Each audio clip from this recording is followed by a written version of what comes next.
নমস্কার বন্ধুরা, আমার নাম রীতা। বাঙালি কুক হাউসে আপনাদের সবাইকে স্বাগত জানাই। আজ আমি ধনেপাতার আচার বানাবো, আর কিভাবে বানাবো আপনারা কিন্তু সম্পূর্ণ ভিডিওটা দেখতে থাকবেন। আর এখানে কিন্তু আমি অনেকটা পরিমাণে ধনেপাতা নিয়েছি। এই যে একদম টাটকা তাজা তাজা ধনেপাতা, এরকম টাটকা তাজা তাজা ধনেপাতাতে কিন্তু আচারটা ভালো হয়। এগুলো আমার ধনেপাতাগুলো সব বাগানের। আর আপনারা কিন্তু বাজার থেকে কিনে নিয়ে এলে তখন কিন্তু বাজারে ধনেপাতা টাটকা দেখে কিনে নেবেন। আর এই আচারটা খেতে কিন্তু খুব ভালো লাগে।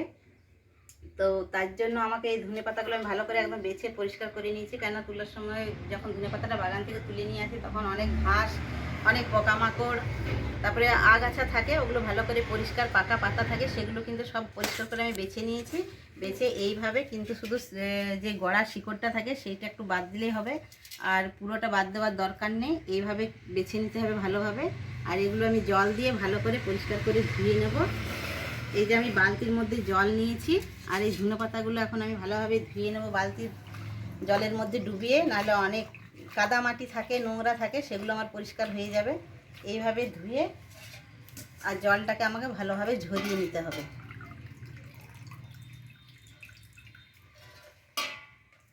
এই যে একটা ঝুড়ির মধ্যে আমি তুলে নিলাম, জলটা ভালোভাবে ঝরিয়ে নেব। জলটা একদম যখন ধনেপাতার গা থেকে একদম চলে যাবে, জলটা ভালোভাবে একদম শুকিয়ে নিতে হবে। না শুকোলে কিন্তু আচারটা ভালো হবে না, নষ্ট হয়ে যাওয়ার ভয় থাকবে। আর এই ধনেপাতার আচার কিন্তু এইভাবে যেইভাবে আমি বানাবো আপনারা সম্পূর্ণ ভিডিওটা দেখতে থাকবেন আর সাথে থাকবেন, তাহলেই বুঝতে পারবেন যে ধনেপাতার আচার কীভাবে তৈরি হয়। আর এটা কিন্তু সারা বছর আচারটা থেকে গেলে নষ্ট হবে না, সারা বছর আপনারা রেখে খেতে পারবেন। এবার তো গ্রীষ্মকাল আসছে, গ্রীষ্মকালে কিন্তু ধনেপাতার আচার কিংবা আমের আচার, তেঁতুলের আচার যেইভাবে হয় সেইভাবে ধনেপাতার আচারটাও কিন্তু আমি বানাবো। আর এই আচার কিন্তু খেতে খুবই ভালো লাগে গরম ভাত দিয়ে, রুটি পরোটার সাথে। আর গরমের দিনে তো কোনো তুলনাই নেই। তো চলুন আমি জলটাকে ভালোভাবে ঝরিয়ে নিই। ইউটিউব চ্যানেলে তো আরও অনেক কুকিং চ্যানেল আছে, যা ওই চ্যানেলগুলোকে যেভাবে আপনারা সাপোর্ট করেন সেইভাবে আমাকেও কিন্তু সাপোর্ট করে যাবেন। আর প্লিজ আমার চ্যানেলে যে বন্ধুরা নতুন আছে তারা কিন্তু সাবস্ক্রাইব করতে ভুলবেন না, এটাই আমার প্রাপ্য। আর আপনারা পাশে থাকবেন, সাথে থাকবেন। তো চলুন আমি এই ধনেপাতাগুলো এবার শুকিয়ে নেব ভালোভাবে। দেখুন বন্ধুরা, আমি কিন্তু ধনেপাতাটা যে ধুয়েছিলাম, তারপরে জলটা ভালো করে ঝরিয়ে একদম পরিষ্কার করে ঝুরঝুরে করে নিয়েছি, জলটাকে সব ঝরিয়ে নিয়েছি। এবার আমি এই ধনেপাতাটা 3 ভাগে ভাগ করে নেব। খুব বেশি ছোট করবো না, একটু বড় বড় সাইজে আমি কেটে নেব। এই যে এইভাবে কেটে নেব।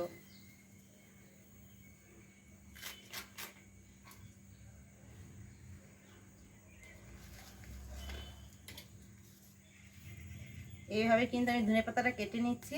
আর যদি আপনাদের হাতে বেশি সময় থাকে তাহলে ধনেপাতাটা একটু ধোয়ার পরে জলটা ঝরিয়ে যদি একটু রোদ্রে দেওয়া হয় তাহলে কিন্তু খুবই ভালো হয়, কেননা গায়ে যে জলটা হালকা হালকা থাকে সেটা কিন্তু একদম শুকনো হয়ে যাবে। আর হাতে যদি না সময় থাকে তাহলে কিন্তু গ্যাসের উপরে একটু কড়াই বসিয়ে কিংবা উনুন জ্বালিয়ে কড়াইয়ের মধ্যে একটু ধনেপাতাটা গরম করে নেবেন। আমি কিন্তু ওইটাই করবো।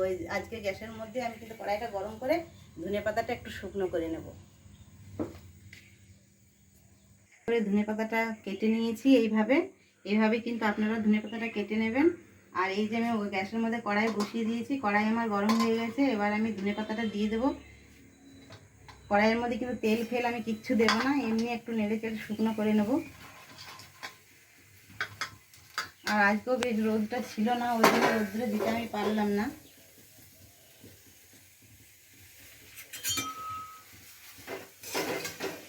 আর পুরো ভিডিওটাই কিন্তু সঙ্গে থাকবেন, আর পুরো ভিডিওটাই কিন্তু দেখতে থাকবেন আমি কিভাবে আচারটা বানাচ্ছি ধনেপাতার।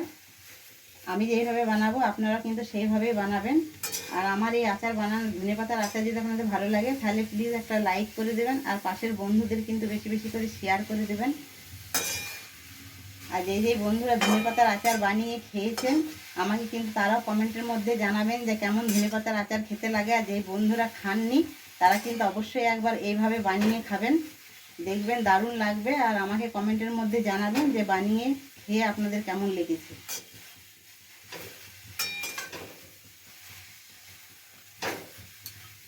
কিন্তু শুকিয়ে নিয়েছি, এবার আমি গ্যাসটা অফ করে দেবো। আমি গ্যাসটা অফ করে দিয়েছি। আর এটা কিন্তু আমি মেরে জারে ভরে পিষে নেব।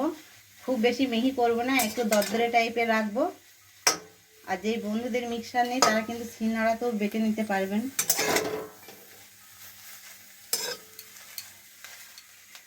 আমার এতটা ধনেপাতা কতটা কমে গেল দেখুন।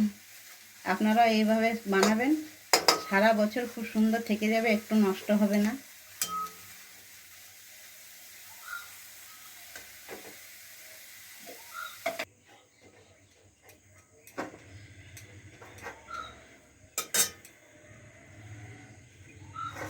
আমি কিন্তু এখানে মিক্সির জারটা নিয়ে নিয়েছি। এখানে কিন্তু আমি এটার মধ্যে কিন্তু আমি ভরে পিষে নেব।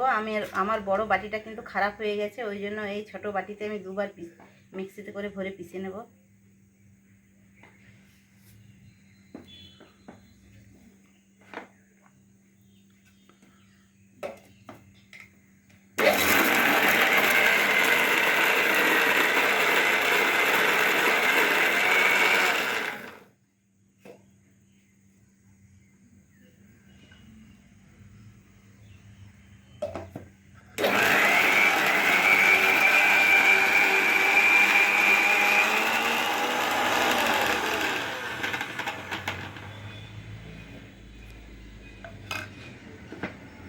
এই যে বন্ধুরা, এইভাবে কিন্তু পিষে নিতে হবে, এইভাবে কিন্তু পিষে নিতে হবে। একদম খুব মিহি করলে চলবে না, একটু মোটা মোটা টাইপের রাখতে হবে।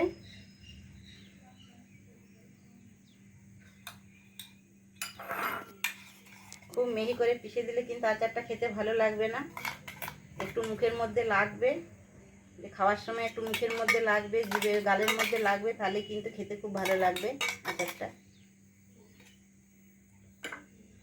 এইভাবে কিন্তু আমি বাকিটা পিষে নেব।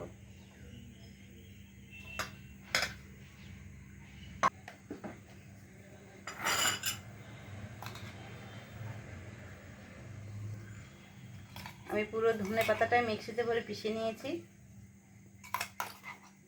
একটা বাটির মধ্যে ঢেলে নিলাম।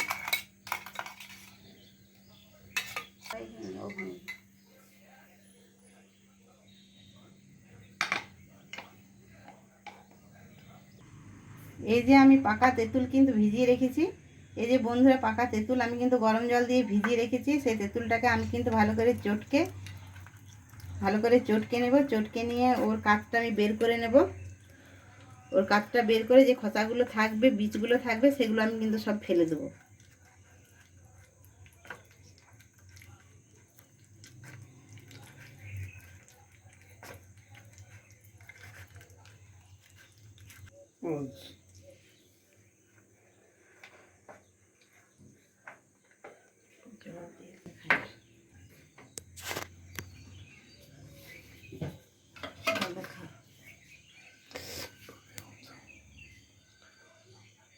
হলুদ দেবো, হলুদ কিন্তু বেশি দেব না, একটুখানি হলুদ দিলাম।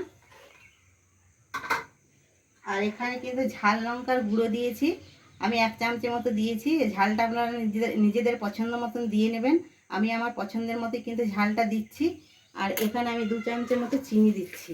এটা কিন্তু টক মিষ্টি ঝাল ধনেপাতার আচার হবে, একটু চিনি না দিলে খেতে কিন্তু ভালো লাগবে না।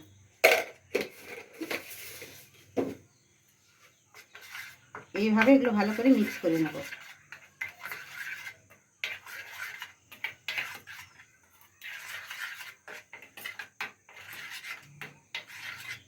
এই যে এটা আমি মিক্স করে নিয়েছি ভালো করে, এক সাইডে রেখে দেবো। এবার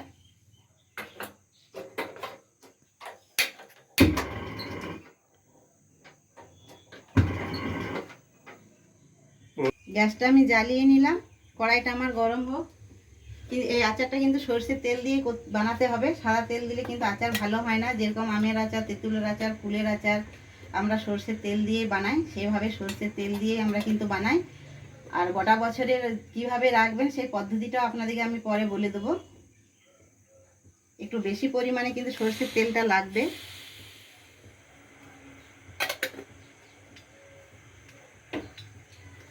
অনেকটা পরিমাণের কিন্তু ধনেপাতাটা নিয়ে আসতে হবে, তাহলে কিন্তু গোটা বছরের জন্য তবেই রাখতে পারবেন। ধনেপাতা অনেকটা হবে তবেই কিন্তু ধনের পাতার আচারটা অনেকটা হবে। দেখুন আমি এতটা ধনেপাতা নিয়েছিলাম, আমার কিন্তু মিক্সিতে পিষে আমার ধনেপাতাটা অনেকটা কমে গেছে। আমার তেলটা গরম হয়ে গেছে, এখানে আমি 4টে শুকনো লঙ্কা নিয়েছি। শুকনো লঙ্কাগুলো আমি তেলের মধ্যে দিয়ে দেবো।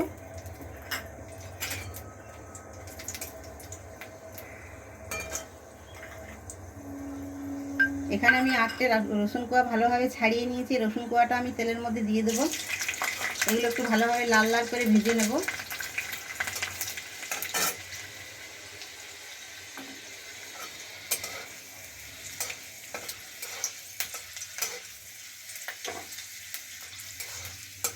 রসুনটা আমি লাল লাল করে ভেজে নিয়েছি, আমার কিন্তু দেখুন ভাজা হয়ে গেছে। এবার আমি তেঁতুলের যে কাজটা করে রেখেছি এটা আমি ঢেলে দেবো।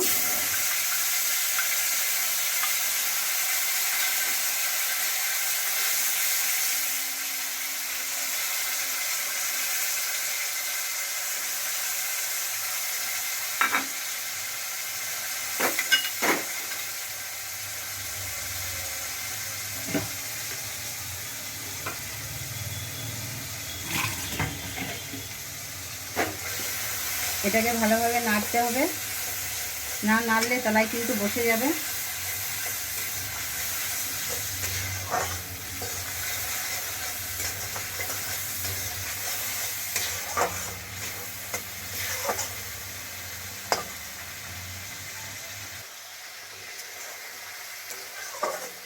এই আমার তেঁতুলের কাঠ থেকে একদম পুরো তেল ছেড়ে গেছে, আমার এটা রেডি হয়ে গেছে। এবার আমি ধনেপাতাটা দিয়ে দেবো।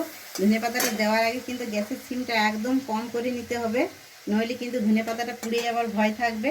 ধনেপাতা যদি পুড়ে যায় তাহলে কিন্তু তার গন্ধটা চলে যাবে, আর দেখতেও বিচ্ছিরি লাগবে, আর খেতেও কিন্তু ভালো লাগবে না।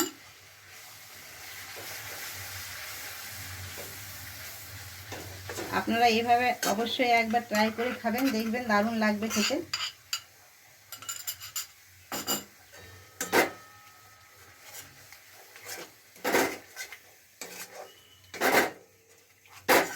আমার ধনেপাতার আচার রেডি হয়ে গেছে। আমি এবার গ্যাসটা বন্ধ করে দেবো, কেননা ধনেপাতা দিয়ে পরে বেশি আমার ভাজা চলবে না, নাহলে ধনেপাতার গন্ধটাও চলে যাবে, কালারটাও কিন্তু নষ্ট হয়ে যাবে।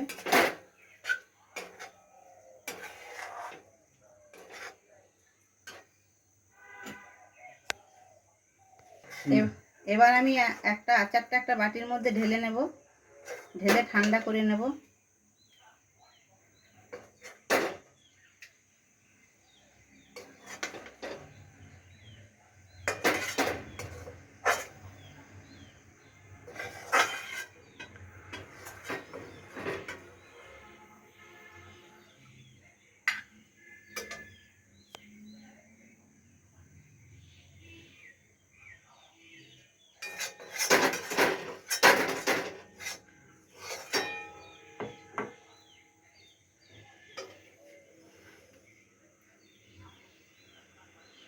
দেখুন বন্ধুরা, আচারটা কি সুন্দর দেখতে লাগছে, খেতেও কিন্তু দারুণ লাগবে। তো আমার ধনেপাতার আচার কিন্তু তৈরি হয়ে গেছে। ধনেপাতার আচার আপনারা কিন্তু এইভাবে বানিয়ে বাড়িতে খাবেন, দেখবেন খুবই ভালো লাগবে খেতে।